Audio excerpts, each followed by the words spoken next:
Welcome friends. RNA-3 यानी कि रोज़गार निर्माण न्यूज़ एनालिसिस में जो कि क्यूडॉस ट्यूटोरियल के द्वारा आपके लिए तैयार किया गया है, जून 8 से जून 14, 2020 के मध्य प्रकाशित अंक में से। तो आइए स्टार्ट करते हैं रोज़गार निर्माण न्यूज़ एनालिसिस RNA-3। पहली न्यूज़ जो है यह है एकल नागरिक डाटाबेस।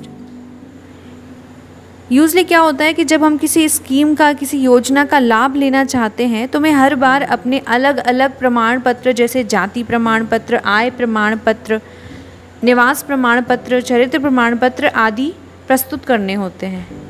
तो इन्हीं परेशानियों को देखते हुए अब मुख्यमंत्री ने यह निर्देश दिया है कि एकल विंडो, एकल खिड़की पर ही ये सारे प्रमाण पत्रों को एक बार में ही जमा कर लिया जाए और जब भी अगली स्कीम या अगली परियोजना का लाभ लेना हो तो हमें बार बार अपने प्रमाण पत्रों को प्रस्तुत ना करना पड़े।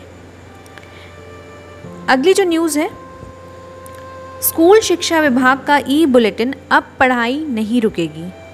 कोरोना काल की वजह से बच्चों का क्योंकि स्कूल जाना छूट गया है, इसीलिए विभिन्न गतिविधियों और प्रोग्राम्स के साथ डिजिटली उपलब्ध कराने का एक प्रयास है। अब पढ़ाई नहीं रुकेगी, स्कूल शिक्षा विभाग का। इस तरह के क्वेश्चन व्यापम बहुत पूछता है, तो याद रखिएगा।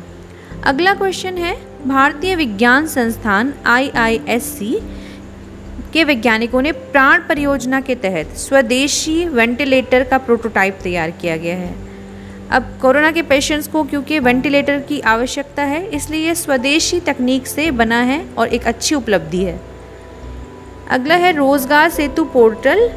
एक ही फोरम पर रोज़गार देने और लेने वालों की जानकारी उपलब्ध होगी। जिन्हें रोज़गार देना है और जिन्हें रोज़गार लेना है, दोनों ही आसानी से एक दूसरे के संपर्क में इस पोर्टल के माध्यम से आ सकेंगे।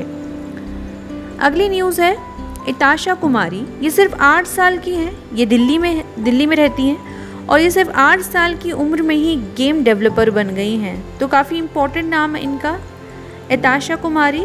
इस तरह के प्रश्न क्योंकि MPPSC प्री में कई बार पूछ लिए जाते हैं, तो इसलिए नाम याद रखिएगा। अगला नाम है V शंकरलिंगम,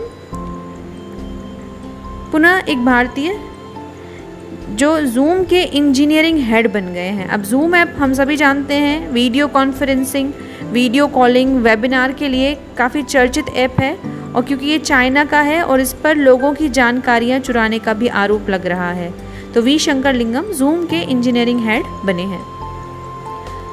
विश्व बाल श्रम निषेध दिवस 12 जून को मनाया जाता है।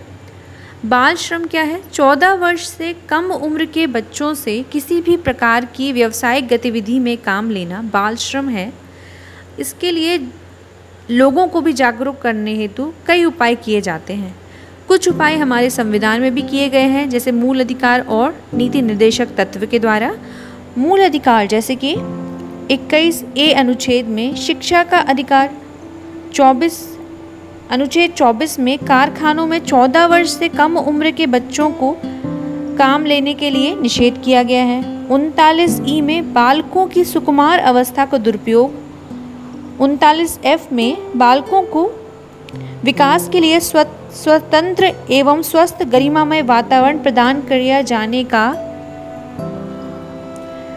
साथ ही कुछ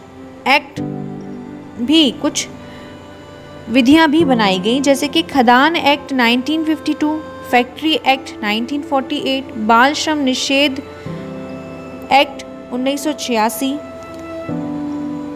ऐसे ही कुछ उपायों के द्वारा बाल श्रम रोकने के प्रयास किए जा रहे हैं। अगला जो तथ्य है, विश्व धरोहर स्थलों की संख्या के बारे में। कुल विश्व धरोहर स्थल हैं 1121, जिनमें से एशिया और प्रशांत में है 268। ये जो विश्व धरोहर स्थल है मुख्यतः 3 प्रकार के होते हैं, सांस्कृतिक यानी कि कल्चरल, प्राकृतिक यानी कि नेचुरल और मिश्रित यानी कि मिक्स्ड। इंडिया में कितने हैं टोटल वर्ल्ड हेरिटेज साइट? 38 जो यूनेस्को वेरीफाइड है, और मध्य प्रदेश में कुल 3 हैं।